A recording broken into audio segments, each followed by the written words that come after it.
Hello students. आज की video में हम मानव भूगोल की विषय वस्तु या विषय क्षेत्र के बारे में डिस्कस करेंगे कि मानव भूगोल की विषय वस्तु क्या होती है और इसके अंदर क्या आता है। तो मानव भूगोल की विषय वस्तु का मतलब होता है उस विषय के अंदर हम किन किन चीज़ों का अध्ययन करते हैं। मानव भूगोल की जो विषय वस्तु या जो विषय क्षेत्र है वो बहुत ही व्यापक है या बहुत ही बड़ा है। इसके अंदर हम उन सभी चीज़ों का अध्ययन करते हैं जो भी प्रत्यक्ष या अप्रत्यक्ष रूप से मनुष्य से जुड़ी हुई होती हैं। तो मानव भूगोल जैसे कि इसके नाम से ही पता चल रहा है कि इसमें मानव की क्रियाओं का अध्ययन किया जाता है। तो पहला पॉइंट है कि मानव द्वारा की जाने वाली आर्थिक क्रियाओं का अध्ययन हम मानव भूगोल में करते हैं। आर्थिक क्रियाएं कौन सी होती है? जो भी पैसे वगैरह कमाने के लिए जो भी काम किए जाते हैं उन सभी क्रियाओं को हम आर्थिक क्रियाएं कहते हैं। ये आर्थिक क्रियाएं जो है ये बहुत सारी हैं, जैसे कृषि हो गया, उद्योग हो गया। तो इन सभी क्रियाओं को हमने 4 भागों में बांटा है: प्राथमिक क्रियाएं, द्वितीयक क्रियाएं, तृतीयक क्रियाएं व चतुर्थक क्रियाओं में बांट दिया हमने इसको। तो पहला पॉइंट है कि मानव द्वारा की जाने वाली सभी आर्थिक क्रियाओं का अध्ययन हम करते हैं। सेकंड पॉइंट है कि मानव भूगोल में हम खनिजों का अध्ययन करते हैं। ठीक है, खनिजों का प्रयोग किस में किया जाता है?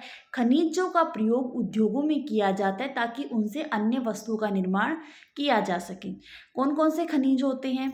जैसे लोहा हो गया, मैग्नीज, बॉक्साइट, सोना, चांदी, कोयला, पेट्रोल, ये सारे जो हैं खनिजों के उदाहरण हैं। तो सबसे पहला पॉइंट है कि मानव भूगोल में आर्थिक क्रियाओं का अध्ययन होता है। सेकंड पॉइंट है कि मानव भूगोल में खनिजों का अध्ययन किया जाता है। खनिज जो हैं वो खानों को खोद करके निकाले जाते हैं। नेक्स्ट पॉइंट है मानव भूगोल में कृषि व पशुपालन का अध्ययन किया जाता है। फसलों को बोना और उनसे अनाज प्राप्त करना, ये सभी कृषि के अंदर आते हैं। इसके अलावा कृषि जो है वो कई प्रकार की होती है, जैसे स्थानांतरित कृषि, व्यापारिक कृषि, भूमध्य सागरीय कृषि, मिश्रित कृषि, रोपण कृषि, विस्तृत कृषि। तो मानव भूगोल में इन सभी कृषि के प्रकारों का अध्ययन हम करते हैं। तो थर्ड पॉइंट होता है कि मानव भूगोल में हम कृषि व पशुपालन का अध्ययन करते हैं। नेक्स्ट पॉइंट है परिवहन के साधनों का अध्ययन किया जाता है। तो मानव भूगोल के अंदर हम परिवहन के साधनों का प्रयोग करते हैं। परिवहन के साधन क्या होते हैं? परिवहन के साधन वे साधन हैं जिनके द्वारा हम व्यक्तियों व वस्तुओं को एक स्थान से दूसरे स्थान पर ले जाते हैं, जैसे स्थल परिवहन, जल परिवहन, वायु परिवहन, ये सभी परिवहन के साधन हैं। ठीक है। नेक्स्ट पॉइंट है मानव भूगोल में विश्व जनसंख्या का वितरण व घनत्व और इनको प्रभावित करने वाले कारकों का अध्ययन हम करते हैं। तो मानव भूगोल के अंदर जितनी भी जनसंख्या है उनकी सभी विशेषताओं का अध्ययन किया जाता है कि कहाँ पर कितनी जनसंख्या पाई जाती है। जनसंख्या कहीं पर कम और कहीं पर ज़्यादा है, तो ऐसा क्यों है? ठीक है। इसके अलावा जनसंख्या वृद्धि की जो अवस्थाएं हैं कि जनसंख्या में वृद्धि जो है वो किस तरह से हो रही है, उसका भी अध्ययन किया जाता है। तथा जननांगीय संक्रमण की अवस्थाओं का अध्ययन हम मानव भूगोल में करते हैं। नेक्स्ट पॉइंट है मानव भूगोल में हम जनसंख्या संगठन अर्थात जनसंख्या की विशेषताओं का अध्ययन हम करते हैं। जनसंख्या की विशेषताएं कैसे होती है?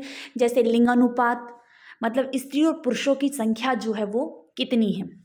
इसके अलावा साक्षरता दर, पढ़े लिखे लोगों की संख्या कितनी है और असाक्षर लोगों की संख्या कितनी है।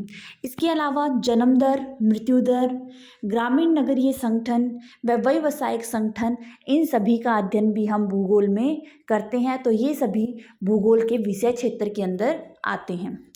नेक्स्ट पॉइंट है मानव विकास के बारे में। तो मानव भूगोल के अंदर हम मानव विकास के बारे में पढ़ते हैं कि मानव का विकास जो है वो कैसे होता है। इसके अलावा मानव विकास जो है वो कौन मापता है। इसके अलावा मानव विकास जो है वो किन आधारों पर मापा जाता है।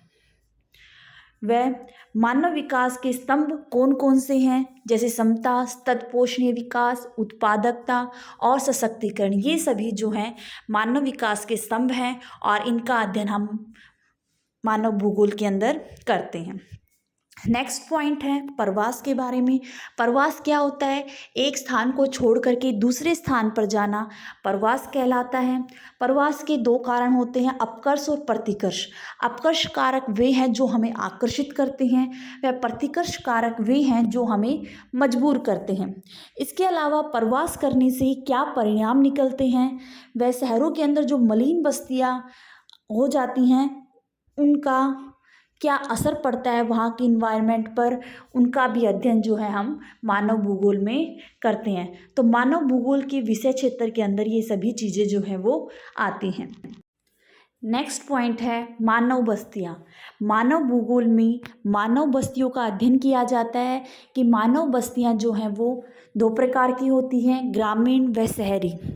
इसके अलावा ग्रामीण बस्तियों में क्या समस्याएं हैं, व शहरी बस्तियों के अंदर क्या समस्याएं हैं, इसके अलावा वहाँ पर क्या प्रतिरूप होते हैं, व उनकी जो विशेषताएं होती हैं उनका अध्ययन हम मानव भूगोल में करते हैं। तो हम ये कह सकते हैं कि मानव भूगोल में हम ग्रामीण व नगरीय दोनों प्रकार की बस्तियों का अध्ययन हम करते हैं।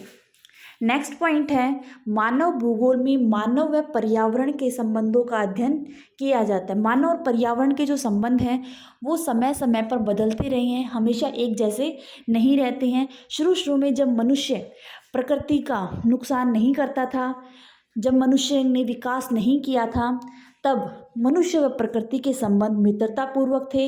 लेकिन जब से मनुष्य ने उद्योग धंधे लगाए हैं, पेड़ काटने शुरू किए हैं, प्रदूषण फैलाया है, तब से मनुष्य व पर्यावरण के संबंध जो हैं वो अच्छे नहीं हैं।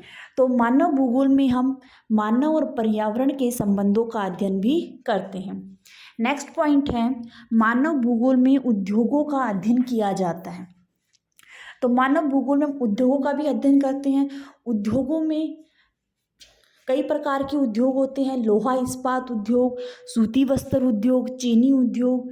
तो मानव भूगोल में हम इस बात का अध्ययन करते हैं कि इनको प्रभावित करने वाले कौन से कारक हैं, मतलब उद्योग लगाए जाएं तो कौन से क्षेत्र में लगाए जाने चाहिए, कौन सी बातें हैं जो इनको प्रभावित करती हैं। तो इन सभी का अध्ययन जो है हम मानव भूगोल में करते हैं। नेक्स्ट पॉइंट है मानव भूगोल में हम सामाजिक व सांस्कृतिक क्रियाओं का अध्ययन करते हैं कि मनुष्य जो है वो समाज में किस तरह से रहता है, उसे किन नियमों का पालन करना पड़ता है। इसके अलावा जो भी हमारे रीति रिवाज, त्योहार, धर्म, भाषाएं जो हैं उन सभी का अध्ययन भी हम मानव भूगोल में करते हैं। और लास्ट पॉइंट है मानव भूगोल में राजनीतिक गतिविधियों का अध्ययन किया जाता है कि दो देशों के बीच में कैसे संबंध है, किस तरह से व्यापार होता है। तो इन सभी का अध्ययन जो है हम मानव भूगोल के अंदर करते हैं। तो मानव भूगोल के विषय क्षेत्र में हम मानव द्वारा जो भी क्रियाएं की जाती हैं उन सभी का अध्ययन हम करते हैं।